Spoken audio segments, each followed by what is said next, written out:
délivré.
Bonjour à tous,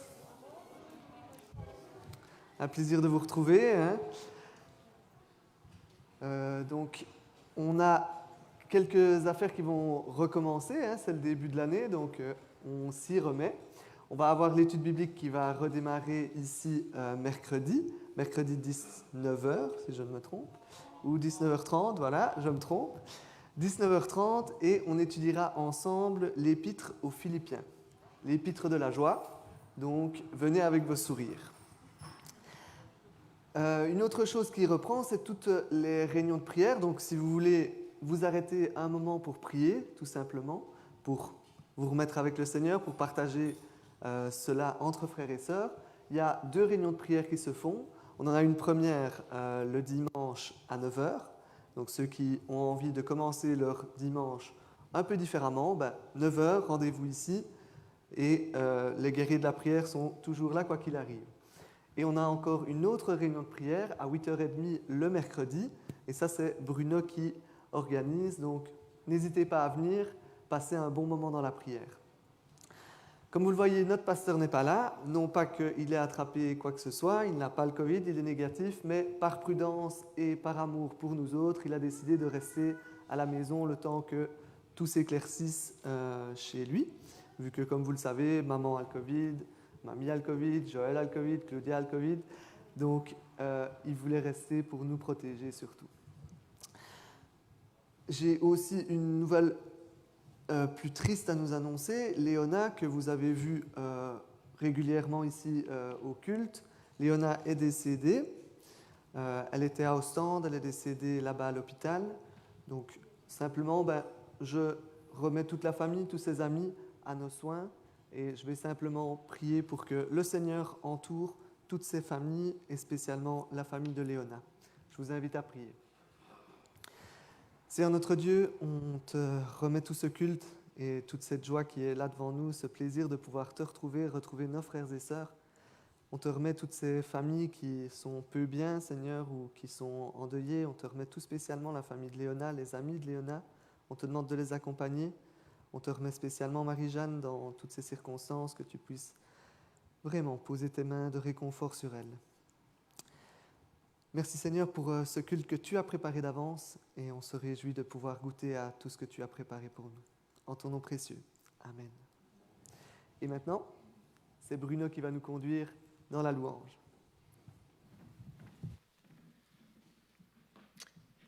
Bienvenue à chacun. Vous savez qu'en Christ, vous aussi, qui avez entendu le message de la vérité, cet évangile qui vous a porté le salut, oui, c'est en Christ que vous avez cru et que vous avez obtenu de Dieu l'Esprit Saint qu'il avait promis et par lequel il vous a marqué de son sceau en signe que vous lui appartenez. Cet Esprit constitue l'acompte de votre héritage en entendant la délivrance du peuple que Dieu s'est acquis. Ainsi, tout aboutit à célébrer sa gloire. Dans les 14 premiers versets, par 3 fois, l'apôtre Paul, dans cet épître, nous dit que nous sommes sauvés pour célébrer la gloire de Dieu.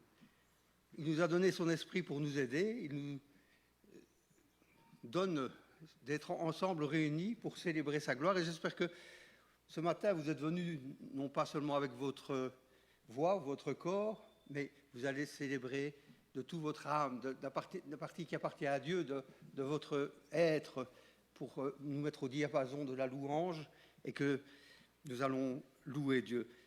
Nous allons commencer par 2 chants plus lents et puis on avancera crescendo. Mais ce premier, c'est une prière. Bénis Dieu, ô mon âme.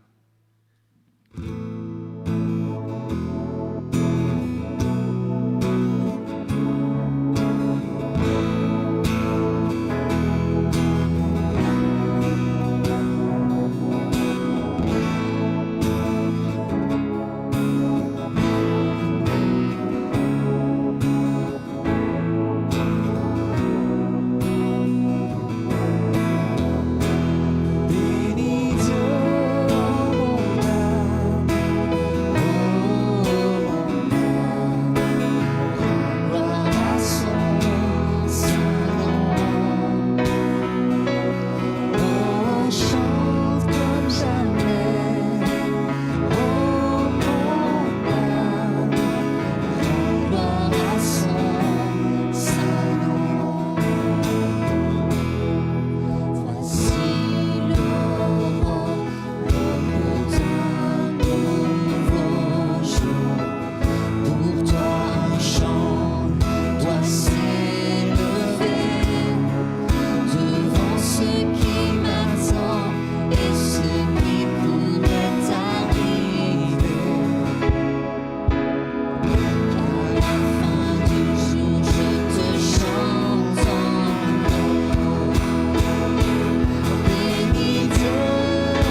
relation entre Dieu et nous qui nous fait savoir que Dieu nous aime, qu'il est proche de nous, qu'il a compassion de nous, que ses compassions se renouvellent pour toi et toi et toi. Chaque matin, Dieu se renouvelle ses compassions pour toi.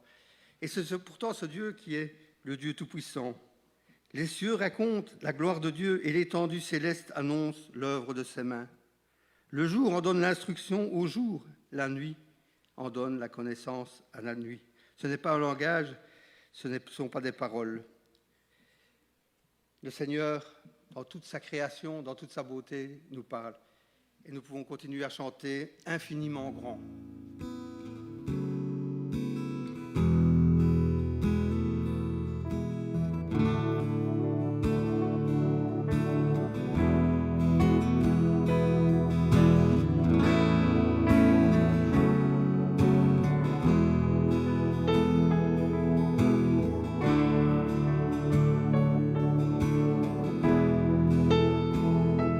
Quand je sonde l'univers,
Seigneur, tu es infiniment grand.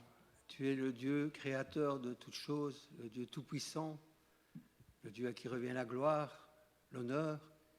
Et nous avons, nous, un libre accès auprès de toi en Jésus-Christ. Lui, dans l'esprit duquel il ne s'est point trouvé de fraude, nous a donné sa justice pour que nous puissions nous approcher de toi sans crainte. Couverts par sa justice, nous t'implorons, nous te remercions, nous te louons. Nous voulons que ce culte t'agrée, qu'avec nos frères et sœurs de par le monde, qui ont le même esprit, qui ont le même Sauveur, nous puissions, Seigneur, t'offrir ce parfum de bonne odeur, ce bouquet de louanges qui t'est dû, et que ton nom soit glorifié dans le monde. À toi soit la gloire. Amen. Et nous pouvons dire à Dieu, Abba, Père, Papa, parce qu'il est notre Dieu en Jésus-Christ. Abba, Père.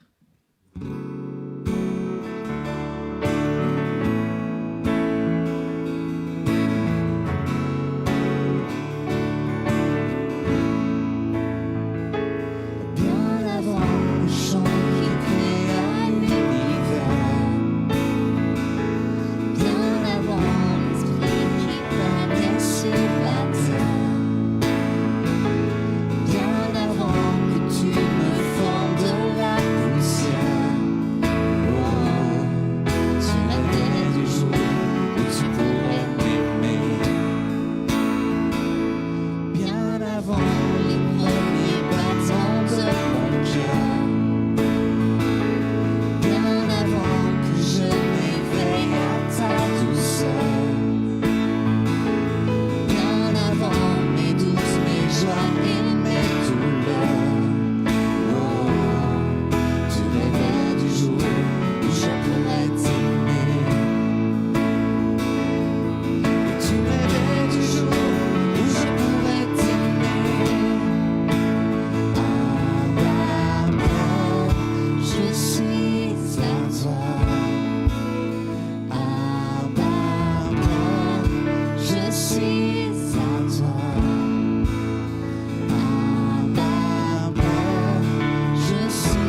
je suis à toi.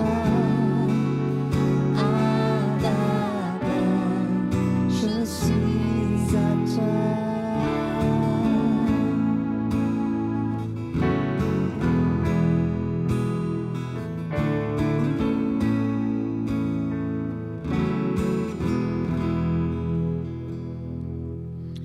Et moi, je vous dis, demandez et on vous donnera, cherchez et vous trouverez, frappez et l'on vous ouvrira.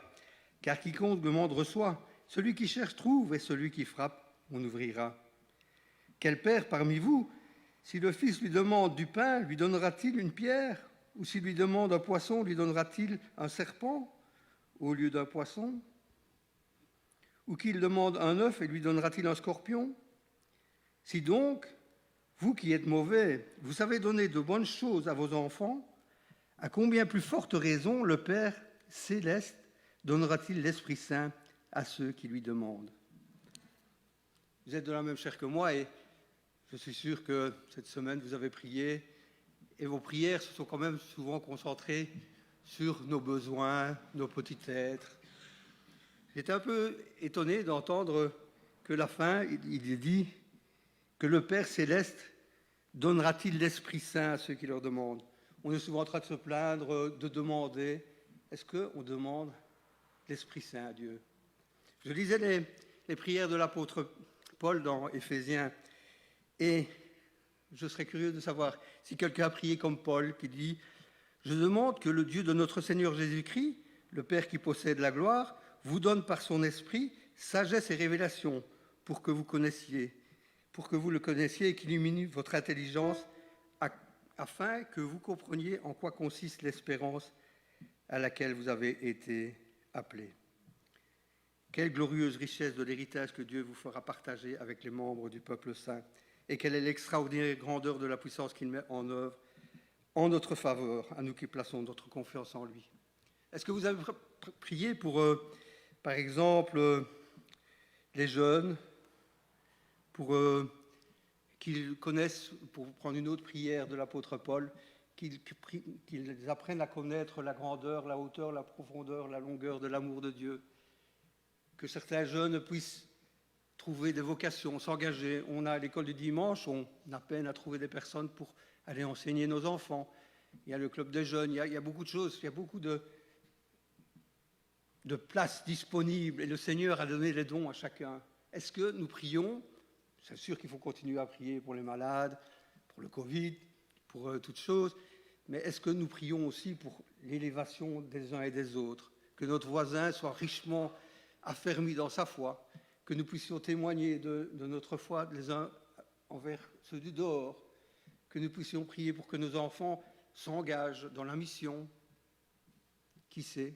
Et le Seigneur a envie que nous vivions une vie riche et que chacun ait sa place dans l'Église et que l'Église fonctionne en harmonie et qu'il n'y ait pas des gens qui doivent cumuler 3-4 fonctions parce qu'il manque du personnel. Le Seigneur a mis en nous chacun la possibilité de prendre sa place dans l'Église. Donc, prions pour que le Seigneur nous révèle ce à quoi il nous a destinés dans son Église.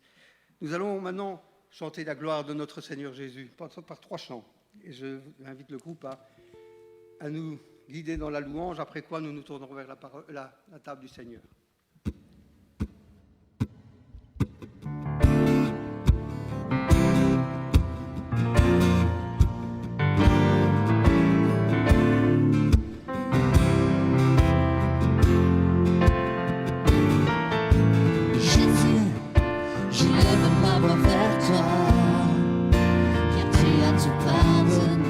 Tout ce qui m'accordait.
bientôt participer à la table du Seigneur.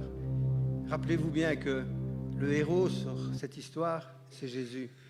Si vous venez à la table du Seigneur parce que vous sentez que vous avez été meilleur cette semaine que la semaine dernière, vous faites fausse route. On est ce qu'on est, des êtres charnels, des êtres qui sont souvent faillibles. Mais nous sommes libérés, délivrés par le sang de Jésus. Et c'est lui qui nous permet, si nous venons humblement, en lui demandant pardon, en vivant une vie qui cherche à lui plaire, le Seigneur nous attend à sa table ce matin. Et donc je vais inviter les gens qui servent à s'approcher et nous allons procéder au service et manger ce pain qui représente son corps et ce fruit de la vigne qui représente le sang versé pour notre pardon.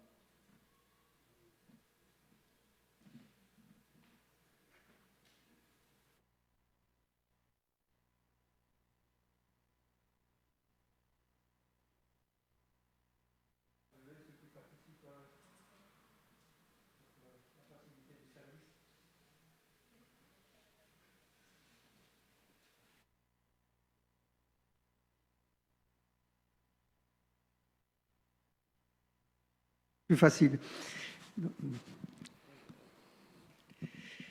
Donc le Seigneur a pris le pain, il l'a donné à ses disciples et leur a dit, prenez, mangez-en tous, ceci représente mon corps livré pour vous. Et puis à la fin du repas, leur présentant la coupe, il dit, ceci est la coupe pour mon sang, sang de l'alliance nouvelle, répandu pour vous pour le pardon des péchés.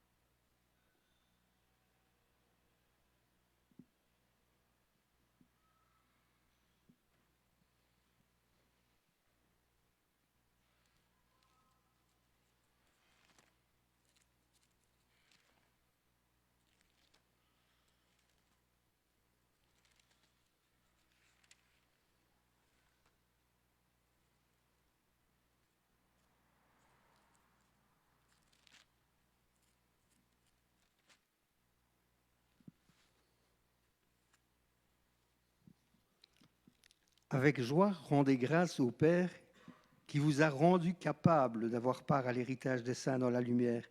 Il nous a délivrés du pouvoir des ténèbres et nous a transportés dans le royaume de son Fils bien-aimé, en qui nous avons la rédemption, le pardon des péchés. Jésus, il est l'image du Dieu invisible, le premier-né de toute la création, car en lui tout a été créé dans les cieux et sur la terre, ce qui est visible et ce qui est invisible, trône, souveraineté, principauté, pouvoir, tout a été créé par lui et pour lui. Il est avant toute chose et tout subsiste en lui. Il est la tête du corps.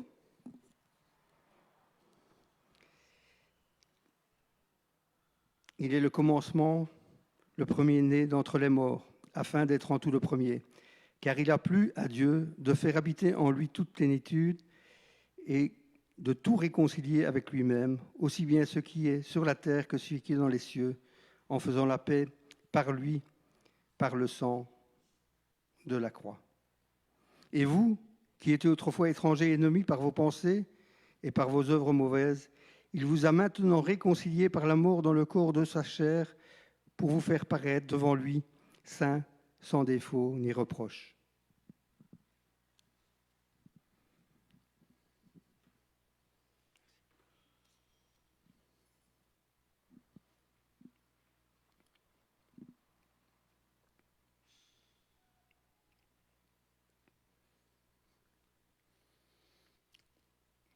À ce Jésus, objet de nos louanges, notre Rédempteur, à lui soit la gloire. Buvons.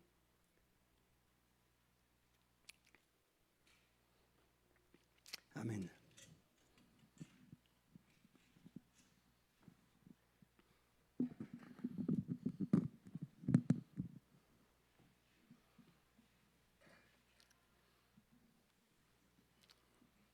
Et avant d'avoir le moment de message qui va nous laisser dans une position assise pendant une demi-heure, je vous invite à vous lever pour chanter ce chant qui dit « Mon Rédempteur vit », parce que Jésus vit, c'est lui qui peut intercéder pour nous, parce qu'il a montré par sa résurrection qu'il est Dieu le Tout-Puissant et qu'il a vaincu la mort. Mon Rédempteur vit.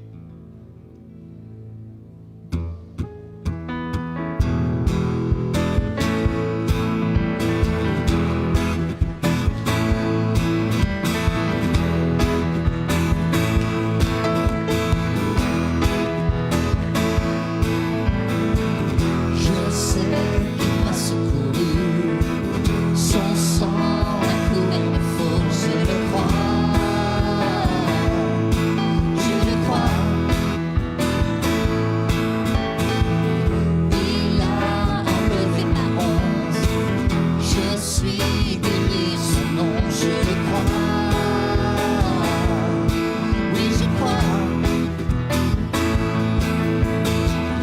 Je veux proclamer, oh, Jésus a vaincu la mort, mon Rédempteur vit, mon Rédempteur vit, mon Rédempteur vit, mon Rédempteur vit.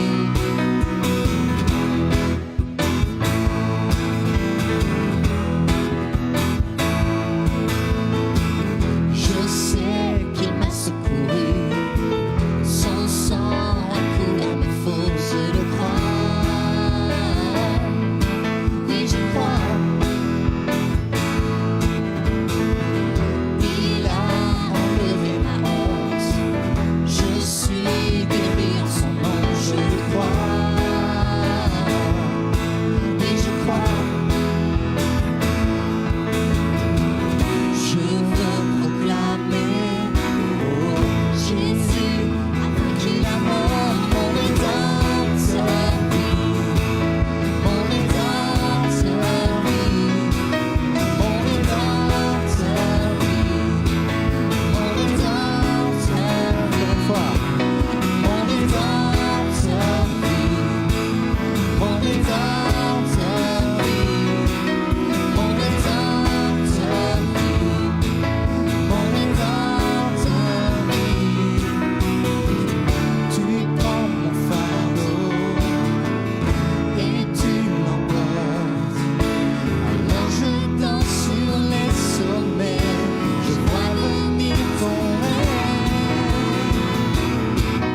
Mon Rédempteur vit, mon Rédempteur vit, mon Rédempteur vit.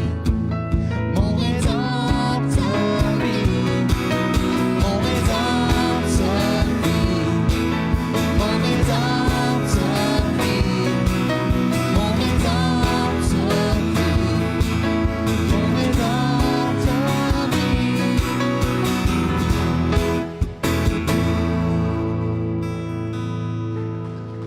Maintenant, je vais laisser la place à Pasteur Timothée.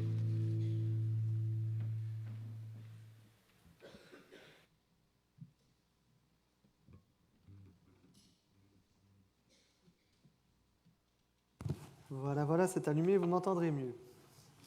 Quand même plus agréable que de lire sur mes lèvres, parce que je sais bien qu'il y en a qui savent le faire, d'autres un peu moins.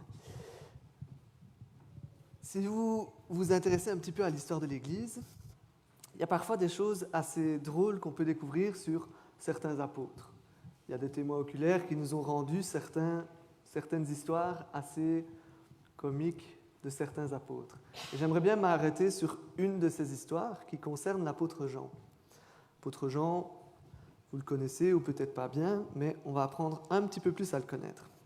Un jour, l'apôtre Jean, il est dans une ville et il est au bain public, un endroit où on pouvait s'arrêter, être dans un truc un peu cool. Ce n'est pas vraiment l'image que vous voyez là, mais il se mettait là, il parlait avec les gens, ça permettait de faire des contacts et d'échanger des idées. Et c'était un bel endroit pour pouvoir annoncer l'Évangile. L'apôtre Jean, il est là et il parle avec différentes personnes. Et puis, il y a un homme qui arrive dans la pièce. Et là, l'apôtre Jean, ni une ni deux, il sort en courant de la pièce. Totalement affolé, il sort en courant de la pièce. Et on se demande un petit peu, qu'est-ce qui se passe? L'apôtre Jean, il est devenu cinglé, c'est pas possible. L'homme qui est rentré, il s'appelle Cérinthe. Et Cérinthe, c'est un homme qui annonçait de fausses doctrines, qui était un faux docteur, qui annonçait de fausses choses sur Christ. Et l'apôtre Jean était tellement convaincu que la vérité était quelque chose de crucial qu'il pensait qu'à chaque instant, peu importe où était Corinthe, Cérinthe, Dieu pouvait le foudroyer parce qu'il annonçait des fausses choses. Et il avait peur que dans le bain public, Dieu puisse intervenir et que tous ceux autour périssent de la même façon. Il avait tellement foi en la vérité, tellement un amour profond pour la vérité, qu'il était prêt à paraître ridicule, à courir comme ça hors du bain. En tant que chrétien, souvent, on se dit, tiens, la vertu principale, la chose principale qui caractérise un chrétien, c'est l'amour. C'est ce qu'on se dit généralement. L'amour, c'est chrétien, l'amour, c'est ça bannit tout le reste. Mais est-ce réellement le cas? Est-ce que la chose principale qui habite le chrétien devrait être l'amour ou pas? Est-ce que la vérité est aussi importante que l'amour? Est-ce qu'on peut jouer avec la vérité mais pas avec l'amour? Est-ce qu'on peut jouer avec l'amour mais pas la vérité?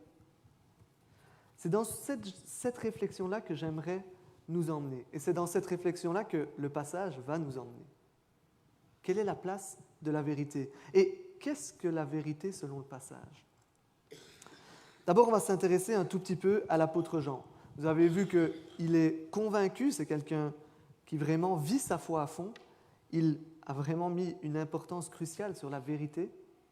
Et d'ailleurs, on le voit dans pas mal de ses épîtres, qu'il aime la vérité. C'est un disciple de Jésus-Christ, un des 12, un des tout premiers, un des 12 apôtres. C'est celui qui va vivre le plus longtemps.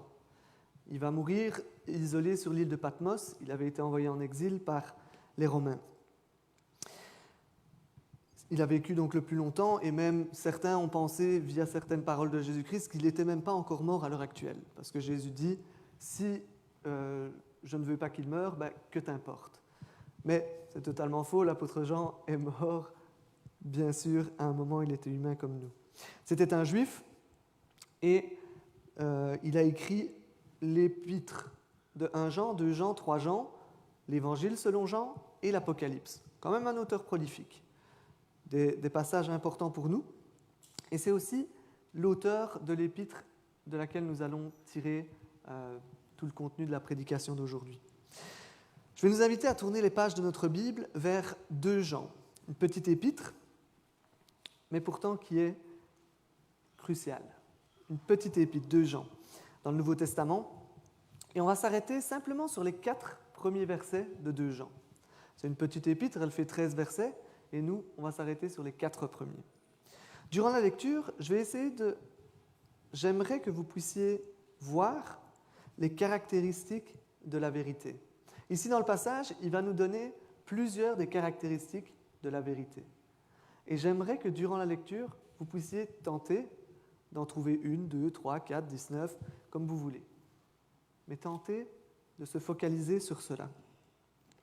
Je vais commencer la lecture d'un Jean, et on lira les versets 1 à 4, qui dit ceci. « L'Ancien, à la dame élue et à ses enfants que j'aime dans la vérité. Ce n'est pas moi seul qui les aime, mais aussi tous ceux qui ont connu la vérité. Nous vous aimons à cause de la vérité qui demeure en nous et qui sera avec nous pour l'éternité. Oui, la grâce, la miséricorde et la paix seront avec nous de la part de Dieu le Père et de la part du Seigneur Jésus-Christ, le Fils du Père, dans la vérité et dans l'amour. Je me suis beaucoup réjoui de trouver quelques-uns de tes enfants qui marchent dans la vérité, selon le commandement que nous avons reçu du Père. » Voilà le passage qui va nous occuper aujourd'hui. Un passage qui, c'est une introduction, c'est une salutation. On pourrait se dire, il n'y a pas énormément à ressortir de là, mais en effet, c'est le moment d'appeler notre réflexion et de regarder ce qui est ici caché pour nous. Quelque chose de très beau. J'espère que vous avez pu voir ces caractéristiques de la vérité, ce que la vérité produit aussi. J'ai choisi d'appeler ce message « Marche dans la vérité ». C'est totalement ce que le passage nous demande. D'ailleurs, vous pouvez le voir noir sur blanc, c'est ce qu'il dit des enfants qu'il rencontre de la dame élue. Marche dans la vérité, c'est le résumé du message, c'est le résumé du passage. Tout simple à retenir, marche dans la vérité. Marche dans la vérité et on va commencer à le caractériser. Marche dans la vérité selon le commandement. Marche dans la vérité et ainsi vit le vrai amour. Marche dans la vérité et ainsi jouit de la paix, la miséricorde et la grâce de Dieu. 3 caractéristiques qui nous sont données sur la vérité. Et je trouve assez étonnant certaines des caractéristiques. On se dirait, bah, tiens, la vérité, c'est juste le fait de pas mentir. Mais ça apporte beaucoup de choses en réalité, selon le passage. 3 caractéristiques. Et on va s'arrêter tout de suite sur la première de ces caractéristiques. Marche dans la vérité selon le commandement. On découvre ça dans le verset 4. Je commence par le verset 4, car c'est important de définir ce qu'est la vérité dont le texte parle. Important de savoir de quoi il est question. Il y a quelques années maintenant, j'étais aux États-Unis en été et je faisais là-bas un stage. Je faisais un stage, d'abord un stage de foot et puis dans les prisons pour accompagner. Je n'étais pas incarcéré, je vous rassure. J'étais là, donc dans le stage de foot et j'étais avec tous mes petits. Et comme très souvent, Timothée, c'est un nom qu'on aime bien dans les cercles chrétiens, donc il y avait plusieurs Timothées. Donc généralement, quand on appelait Timothée, on était plusieurs à se retourner. Et à un moment, ça devenait un peu agaçant après 3 semaines. Donc on a décidé de trouver une façon de pouvoir nous différencier. C'était le moment de l'Euro, et donc là, on m'a appelé Belgian Team, parce que je venais de Belgique, tout simplement. Et vu que la Belgique se démarquait bien, c'était un peu un honneur pour moi. C'était très bien aussi. On nous a donné ces surnoms-là pour pouvoir nous différencier. Mais de la même façon ici, on parle de vérité. Vérité, ça peut vouloir dire énormément de choses, spécialement dans la parole de Dieu. Dans ce passage, on pourrait comprendre la vérité comme étant Jésus-Christ. Jésus-Christ a dit « Je suis le chemin, la vérité et la vie ». On pourrait comprendre, tiens, la vérité dont il est question ici, c'est Jésus-Christ. Et quelque part, ça pourrait marcher. La vérité qui demeure en vous, Jésus-Christ qui demeure en vous, ça ne semble pas hérétique. On pourrait aussi le comprendre comme étant la parole de Dieu. La parole de Dieu nous dit d'elle-même quelle est la vérité. Une lumière sur mon sentier. Elle est la vérité. Ça pourrait convenir aussi. Elle demeure en nous, la parole qui doit habiter en nous, c'est ce que Colossiens aussi nous dit, ça pourrait marcher. Ou encore, la vérité dans le sens opposé au mensonge, à ce qui est faux. La vérité dans ce qui est vrai, dans ce qui est bon. L'opposé de ce qui est faux. Ça pourrait convenir au contexte plus large. Si on regarde dans tout de Jean, on voit que l'apôtre Jean va s'opposer aux faux docteurs qui répandent de fausses choses. Et c'est principalement l'objet de cette lettre. On pourrait le comprendre de plein de façons différentes. C'est pour ça que c'est important de pouvoir définir de quoi il est question. Parce que si c'est Jésus-Christ, si c'est la parole, si c'est la vertu, si c'est le tout, ça change l'interprétation. Donc c'est important de pouvoir le définir. Et ici, c'est le passage directement qui va nous aider à démêler ce dont il est question dans la vérité. C'est quand même plus simple que ce soit elle qui le fasse. On regarde au verset 3, et là on se rend compte que c'est compliqué de dire que la vérité égalerait dans ce passage Jésus-Christ et exclusivement Jésus-Christ. Pourquoi ? Parce qu'il nous est dit que la grâce, la paix et la miséricorde nous sont données de la part de Jésus-Christ et de Dieu le Père dans la vérité et l'amour. Donc ça nous est donné par Jésus-Christ et en même temps c'est Jésus-Christ. Un peu compliqué à tenir ça, un petit peu. On pourrait comprendre aussi que c'est la parole de Dieu. Mais de nouveau, c'est un petit peu compliqué, parce que ça voudrait dire qu'on a un symbolisme pour la vérité, donc la vérité voudrait dire la parole de Dieu, et à côté, sur le même pied, on a l'amour. Là, qu'est-ce que ça voudrait dire ? Un peu compliqué à tenir aussi. Il nous reste la vertu, ce qui est opposé à ce qui est faux, ce qui est vrai, la vérité. Dans ce verset 4, il nous dit que les personnes marchent dans la vérité selon le commandement reçu du Père. Déjà, on sait que la vérité ici dont il est question, elle est délimitée par les commandements. Par, quel est le plus grand commandement ? Tu aimeras le Seigneur ton Dieu de tout ton être, de toute ta pensée, de toute ta force. Et le second qui lui est semblable, tu aimeras ton prochain comme toi-même, qui sont le résumé de toute la loi. La vérité, elle est délimitée par la parole de Dieu. Ce n'est pas vrai parce que j'aime que ce soit vrai, c'est vrai parce que la Bible dit que c'est vrai. Et là, ça change les choses. Pas n'importe quelle vérité. Vérité dont il est question, elle est limitée par la parole de Dieu. Elle n'est pas délimitée par la société, elle est limitée par la parole de Dieu. À l'heure actuelle, par exemple, il est vrai de croire que toutes les religions amènent à Dieu. La société dirait, oui, c'est vrai. Mais ce passage-ci ne parle pas de cette vérité-là. Il parle de la vérité de la parole de Dieu. La vérité qui est contenue là. Qui nous dit que non, il y en a un seul qui est le chemin. Et le chemin, c'est Jésus-Christ. La vérité dont il est question ici, c'est l'opposé du faux, mais selon la parole de Dieu. Et si on va encore un petit peu plus loin, la parole de Dieu, elle nous révèle une personne particulière, Jésus-Christ. Ici, on ne peut pas dire que la vérité dans le passage égale la parole de Dieu, on ne peut pas dire qu'elle égale Jésus-Christ, parce qu'elle englobe beaucoup plus. La vérité, selon ce passage, c'est tout ce qui est vrai, selon la parole de Dieu qui révèle Jésus-Christ. Et ça, c'est d'autant plus englobant. Jésus-Christ qui demeure en nous, la parole qui demeure en nous, cette vérité qui est là, tout ça.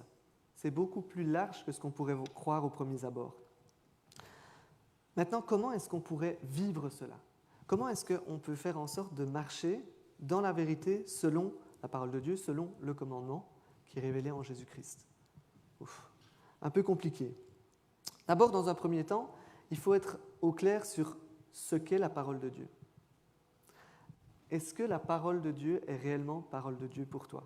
Ou est-ce que quand tu arrives devant un passage qui ne t'arrange pas des masses, tu dis ça, c'est culturel. Voilà, on n'a plus besoin de s'en soucier maintenant.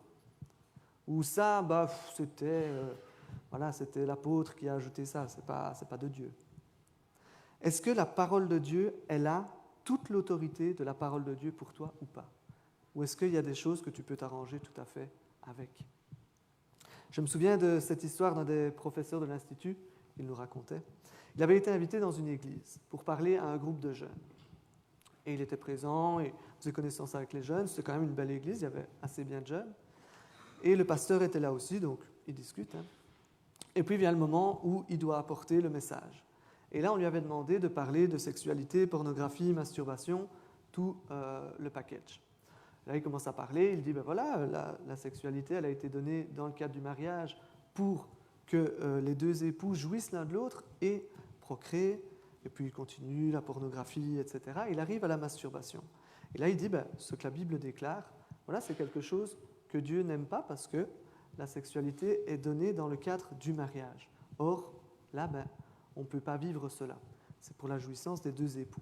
Et là, d'un coup d'un seul, le pasteur se lève et dit « Non, c'est faux. Les enfants, si vous voulez vous masturber, vous vous masturbez. » Choqué, il se demande qu'est-ce qui se passe. Puis il finit tant bien que mal son enseignement. Et puis il va un peu près du pasteur et il commence à parler. Et il se trouvait qu'un mois avant, un jeune dans l'assemblée s'était suicidé parce qu'il avait des soucis de masturbation, de pornographie, etc. De ce fait-là, le pasteur avait changé sa vérité. Ce n'était plus la Bible qui disait ce qui était vrai, mais c'était son expérience qui disait ce qui était vrai. Bien souvent, nous aussi, la vérité que nous propageons, que nous croyons, est celle que l'on vit, et pas celle que la parole nous dit. Absolument pas. J'ai essayé d'être en couple avec des chrétiens. C'était pas le feu. J'ai essayé avec des non-chrétiens, et là, c'est génial. Donc, c'est vrai. Je connais un couple vraiment bien engagé, qui sont bien solides dans leur foi, et tu sais, ils ont eu des relations sexuelles avant le mariage. Donc, si pour eux ça marche, pour moi aussi. La vérité dépend de l'expérience, de ce qu'on a vu autour de nous, alors que non, le passage nous dit la vérité, elle dépend de la parole de Dieu. Point barre. On pourrait évidemment continuer longtemps, mais vous avez compris le point ici, c'est que la vérité, elle n'est pas dépendante de ce que moi j'ai envie, de mon expérience, de ce que d'autres disent, même de ce qu'un pasteur dit. Elle dépend uniquement de la parole de Dieu. Uniquement. C'est de tout cela qu'elle dépend. Maintenant, pour pouvoir vivre la vérité selon la parole de Dieu, il y a quand même une chose assez centrale, c'est de connaître ce que la parole de Dieu dit. Pour pouvoir connaître cette vérité, il faut d'abord, vous vous doutez bien, ne pas laisser la poussière trop s'accumuler sur sa Bible, la lire de temps en temps. Prendre le temps d'être dans la Bible, de regarder ce que Dieu nous révèle comme étant la vérité. Utilisez aussi des commentaires pour bien comprendre ce que la Bible enseigne. Parfois, on est devant un passage et c'est compliqué de comprendre réellement ce qu'il veut dire, pour tout le monde. Donc c'est bien d'avoir des outils vers lesquels on peut se tourner. Assister aux études bibliques, prendre des notes pour ne pas oublier ce qu'on entend. Oser poser des questions, même si on pense avoir l'air débile. Ça peut faire beaucoup de bien. Oser poser des questions à d'autres. Prendre quelqu'un de plus avancé dans la foi, de plus vieux chrétien, lui demander, tiens, voilà, ce passage-là, je ne comprends pas trop ce qu'il veut dire. Est-ce que tu peux m'aider ? Ou encore demander à quelqu'un de nous aider à apprendre à lire la Bible. Ce n'est pas facile de lire la Bible. Et il faut oser aller demander. Pour pouvoir connaître cette vérité selon la parole de Dieu, il faut s'intéresser à la parole de Dieu. Mais ce n'est pas la seule caractéristique qui nous est démontrée par ce passage. Oui, il nous est dit de marcher dans la vérité selon la parole de Dieu, mais il nous est aussi dit que de marcher dans la vérité et d'ainsi vivre le vrai amour. Et ça, je trouve ça tellement beau. Dans le passage, l'apôtre dit ceci. « Et à ces enfants que j'aime dans la vérité, ce n'est pas seulement lui qui les aime, mais c'est tous ceux qui ont connu la vérité. » Et il va dire, on vous aime à cause de la vérité qui demeure en nous. Parce que j'ai la vérité en moi, je peux aimer. Parce que la vérité habite en moi, je peux aimer. On n'aurait peut-être pas pensé de nous-mêmes à cet enchaînement-là de choses. La vérité est un peu comme le terreau sur lequel le vrai amour peut grandir. C'est bien plus beau. En tant que chrétien, on aurait toujours tendance à placer l'amour avant toute autre chose. Bien sûr. On voudrait mettre l'amour avant toute chose. Oui, mais t'es chrétien, tu dois aimer. Oui, mais t'es chrétien, tu ne peux pas juger. Oui, mais t'es chrétien, tu... Alors que ce passage nous dit que pour que le vrai amour, l'amour tel que Dieu le conçoit, puisse naître, il faut le terreau de la vérité. Il faut ce terreau-là, très important. L'amour du chrétien, il est motivé par une connaissance de la vérité qui a été révélée en Christ. Aimer quelqu'un dans la vérité, c'est compliqué. Ce n'est pas le fait principalement d'aimer sincèrement, ce n'est pas tellement ça dont il est question. Le fait d'aimer quelqu'un dans la vérité, c'est d'abord d'aimer plus la vérité que la personne. Si j'aime plus Jésus-Christ, si j'aime plus ce que Jésus-Christ a révélé, alors là, je vais pouvoir aimer sincèrement une autre personne. Quand, par exemple, on a un différend avec mon épouse, avec Divine, je vous rassure, je ne l'ai pas punie, elle n'est pas à la maison parce qu'elle a fait quelque chose de mal. Hein. Elle est juste en quarantaine parce qu'elle n'est pas vaccinée. Donc, elle me dit quelque chose et je ne suis pas d'accord avec. Imaginons, voilà, je sais pas, je dis une bêtise, que de toute façon, j'ai toujours raison. Voilà. Bon, vous me direz, ce n'est pas une bêtise, mais bon. Et là, elle me dit, mais tu sais, la Bible dit qu'on est pécheur, donc on ne peut pas avoir toujours raison. Elle montre là qu'elle aime plus la vérité que moi. Plus la vérité que moi. Et là, vraiment, dans ce terreau-là, l'amour vrai peut naître, peut grandir, peut s'épanouir, parce qu'il y a ce terreau. Par exemple, il y a un commentateur que j'aime énormément. Il s'appelle John MacArthur. Et quoi que dise John MacArthur, il a raison. De toute façon, parce que je l'aime bien. Parfois, on arrive dans ces travers-là, de dire, bon, ben voilà, cette personne-là, je l'aime tellement que, ben non, il ne peut pas avoir de tort. Il ne peut pas se tromper. Ben non, John MacArthur, il y a beaucoup de choses sur lesquelles je ne suis pas d'accord avec lui. Parce que mon premier amour va pour la vérité. Et ça, c'est vraiment crucial pour chacun d'entre nous. Que, avant tout, on aime la vérité. Pour pouvoir vivre ce vrai amour. L'amour, il peut devenir le critère de vérité. Parce que j'aime, c'est vrai. Parce que j'aime, c'est bon. Parce que je peux prier avec des musulmans, ben ils sont forcément sauvés. Parce que j'aime les musulmans, alors le critère de vérité change. Non. La Bible déclare la vérité. Elle dit que le seul chemin pour être sauvé, c'est Jésus-Christ. Ça, c'est la vérité. Oui, j'aime les musulmans, mais il n'empêche que la vérité, elle est claire, elle est établie. C'est Jésus-Christ qui nous la donne. Il peut devenir le critère de vérité. Mais pour pouvoir aimer quelqu'un de façon chrétienne, il faut d'abord aimer la vérité. Plaçons la vérité pour pouvoir voir naître l'amour le vrai. Quelqu'un a dit ceci et je trouve que c'est très à propos. On aime en vérité que ceux qu'on aime pour l'éternité. Pourquoi c'est très à propos? Parce qu'il n'y a que dans le chrétien que je vais retrouver la vérité. La vérité que la parole de Dieu révèle, Jésus-Christ. Et le seul terreau commun où le vrai amour peut naître, ben c'est dans ce terreau-là, sur cette plateforme-là. Si on est d'accord, si Jésus-Christ vit en nous, alors on a ce terreau dans lequel l'amour vrai peut naître. Aimer d'abord la vérité pour pouvoir aimer les autres. C'est-à-dire que je ne vais pas tolérer tout ce qui est condamnable chez l'autre. Je ne vais pas dire oui, mais je l'aime. Donc, ce n'est pas grave si il nous met dans des dettes. Oui, mais je l'aime. Oui, mais non. J'aime d'abord la vérité. Et puis, dans ce terreau-là, l'amour vrai peut naître. Contrairement aux idées reçues et à la façon dont notre société le voit, aimer quelqu'un, si on regarde à la société à l'heure actuelle, aimer quelqu'un, c'est accepter tout et n'importe quoi.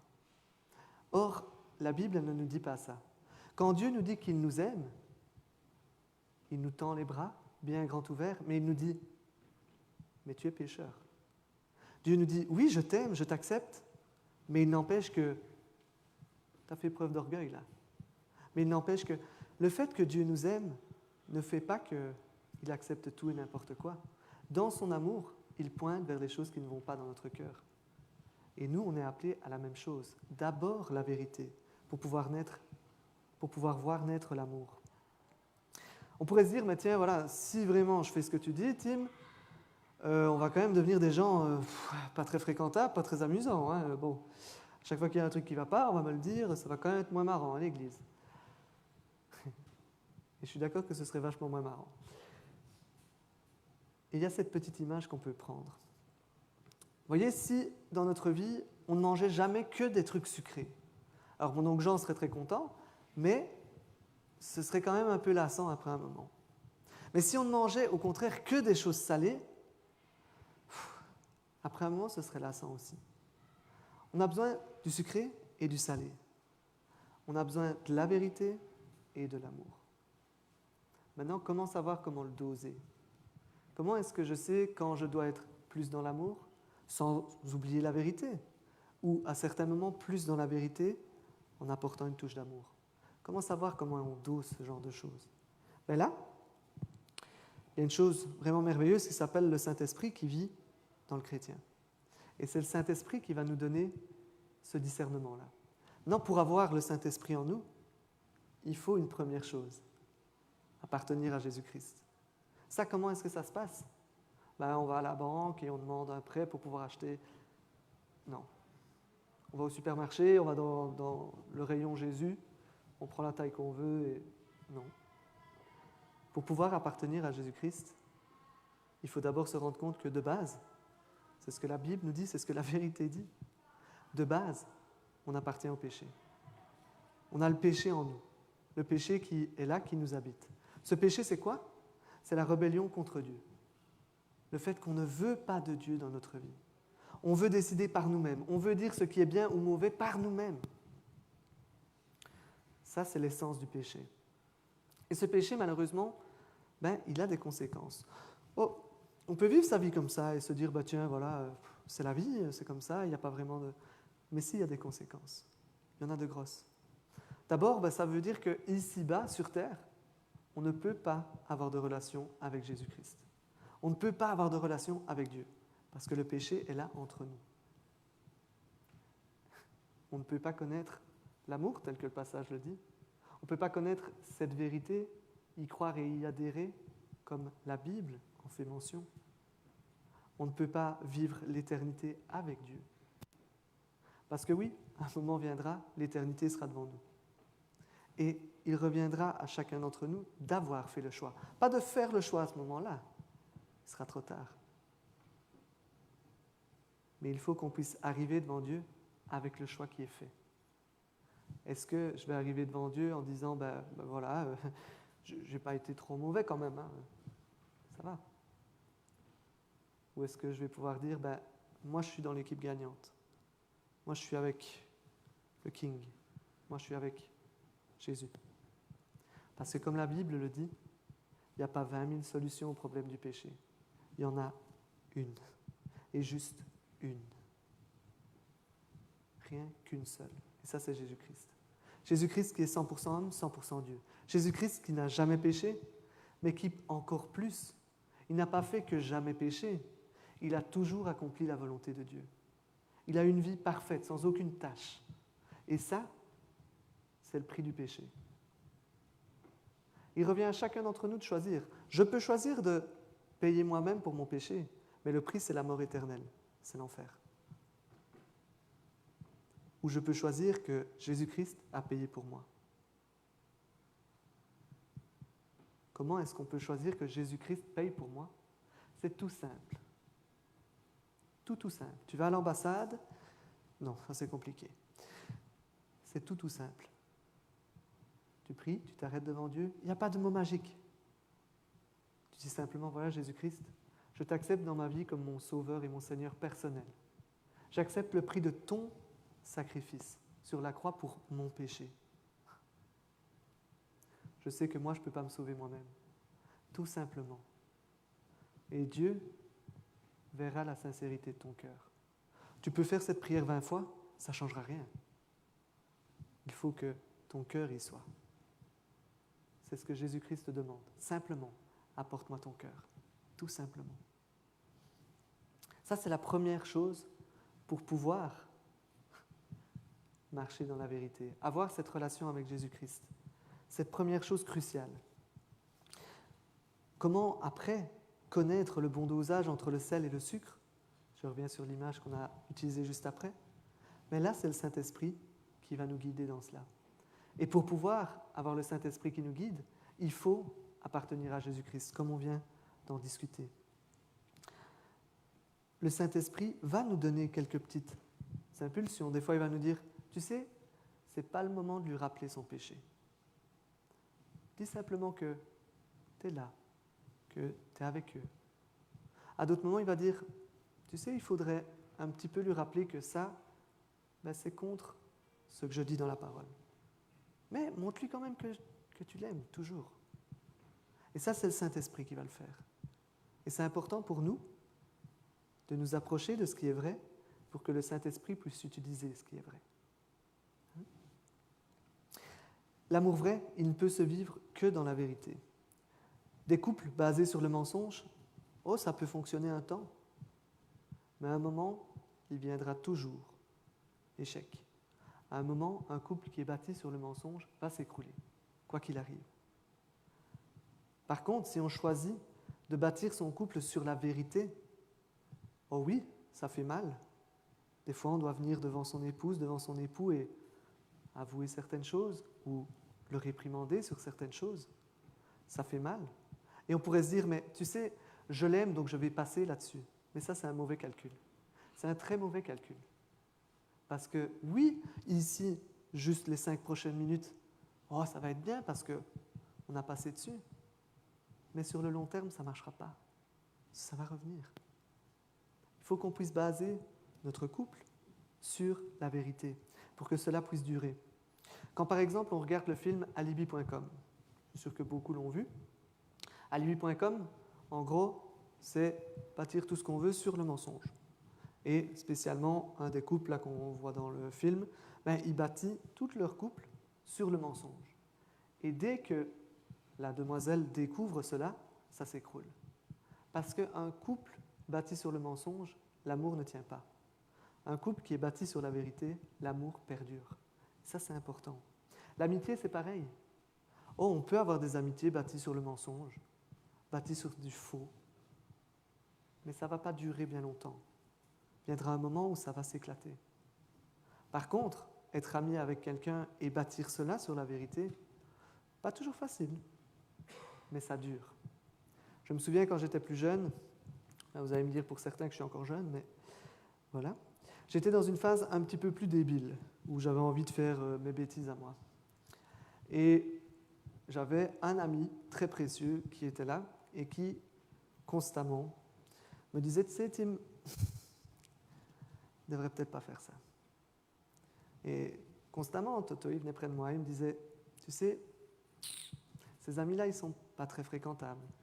Tu sais, tu devrais arrêter. » Et Toto avait raison. C'était pas facile pour Toto de venir me dire ça. Mais il bâtissait notre amitié sur la vérité. Et de fait, cette amitié, elle est toujours bien en place. Parce que Toto, puis moi dans un second temps, on a choisi de bâtir cette amitié sur la vérité. Et ça, on peut le faire dans tous les cadres de notre vie. Dans l'Église, c'est pareil. On peut être superficiel avec tout le monde. Ou on peut bâtir sur la vérité. Et vous savez, ce passage, il nous dit que non seulement l'apôtre Jean aimait les enfants de l'Église en question, les membres de l'Église auxquels il parle, mais que non seulement les membres de l'Église d'où il parle aimaient aussi ces autres personnes. L'unité chrétienne, elle dépend de la vérité, là.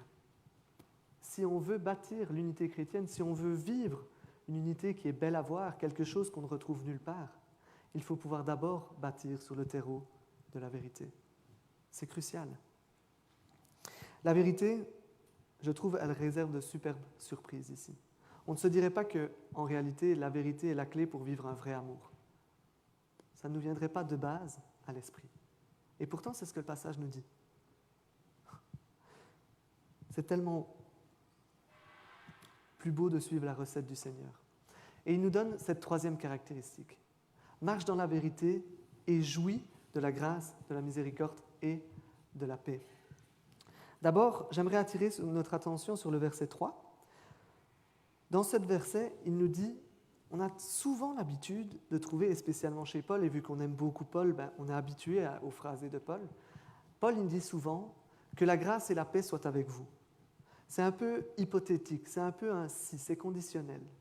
Ici, l'apôtre Jean, il ne dit pas que la grâce et la paix et la miséricorde soient avec vous. Il dit, oui, la grâce, la paix et la miséricorde seront avec nous. Ça, ce n'est pas hypothétique, c'est clairement établi. La grâce, la paix et la miséricorde peuvent être vécues ici-bas. Et il nous dit que c'est un cadeau de Dieu, le Père, et de Dieu le Fils, Jésus-Christ. Et que cela peut être vécu si deux choses sont en place. La vérité et l'amour. Or, on sait, on l'a vu dans le passage, que c'est dans le terreau de la vérité que l'amour se déploie. Si on veut pouvoir vivre la paix, la miséricorde et la grâce, il y a une chose cruciale. Marcher dans la vérité. Marcher dans la vérité. Si tu souhaites vivre la paix, la grâce, la miséricorde, attache-toi à une chose. Être dans le vrai. Être dans le vrai selon ce que la parole dit qui est révélé par Jésus-Christ. Être dans le vrai. En gros, en fait, ici, les trois termes qui sont en question, ils nous parlent d'une chose, l'assurance du salut. Si je veux pouvoir vivre ma vie dans l'assurance de mon salut, je dois marcher dans la vérité. Pourquoi est-ce que je dis qu'il est question de l'assurance du salut là ? Dites-moi, tiens, on ne voit pas assurance du salut dans le passage. Ok. La grâce, c'est quoi ? La grâce, c'est de recevoir quelque chose que je ne mérite pas. Qu'est-ce qu'on a reçu qu'on ne mérite pas ? Le salut. Hein, c'est comme quelqu'un qui vient vous trouver, qui vous donne un cadeau. Je ne le mérite pas, mais je le reçois. Ça, c'est la grâce. Ensuite, il nous est fait question de miséricorde. La miséricorde, c'est quoi? C'est le fait de ne pas recevoir ce que je mérite. Si on regarde à ce que nous méritions, qu'est-ce que nous méritions? L'enfer. Il nous est question de paix. La paix qui provient du fait que nous sommes en règle avec Dieu. Parce que Jésus-Christ a payé le prix. Il nous a donné ce que nous ne méritions pas et il ne nous a pas donné ce que nous méritions. Ici, il nous est dit que si nous souhaitons vivre notre vie dans l'assurance du salut et ne pas être tout le temps branlant en se disant « Tiens, est-ce que vraiment être sujet à chaque fois que le tentateur vient nous dire « Oui, mais non, un chrétien, ça ne fait pas ça. Un chrétien, ça ne peut pas vivre comme ça. » Ben là, si on a décidé de bâtir, de marcher dans la vérité, l'assurance du salut, elle sera bien présente. Elle sera là clairement établie. Et ça, c'est chacun d'entre nous qui pouvons prendre cette décision de vivre la vérité. Ce n'est pas facile. Et on va se planter. Mais c'est la plus belle des décisions qu'on peut prendre ici, en tant que chrétien. La plus belle, c'est quand même d'appartenir à Jésus-Christ. Mais ensuite, on peut décider de bâtir sur la vérité. Et ça, c'est un des socles les plus importants. Je vais conclure, et en même temps, je rappelle les musiciens. Je vais conclure en nous rappelant simplement les 3 caractéristiques de la vérité. Marche dans la vérité selon le commandement. C'est la parole de Dieu qui définit ce qui est vrai, ce n'est pas nous. Marche dans la vérité et vis l'amour, le vrai, celui que Dieu nous propose. Marche dans la vérité et jouis de la grâce, la miséricorde et la paix, qui est l'assurance du salut. Alors c'est un défi qui est devant nous. J'espère que chacun d'entre nous, on va prendre la décision de marcher dans la vérité, parce qu'il n'y a pas de plus beau chemin. Amen.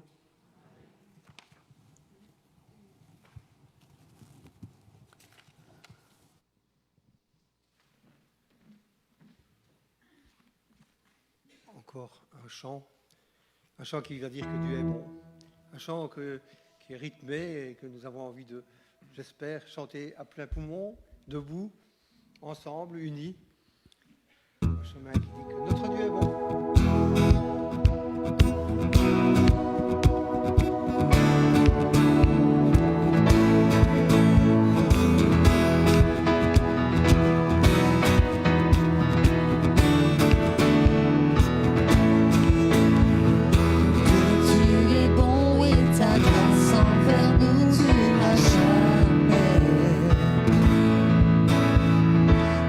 Tu es bon et ta grâce envers nous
es bon, en tout temps, tu es de toutes les nations, de génération en génération, nous te louons. Alléluia, Alléluia, Alléluia, nous te louons, qui tu es.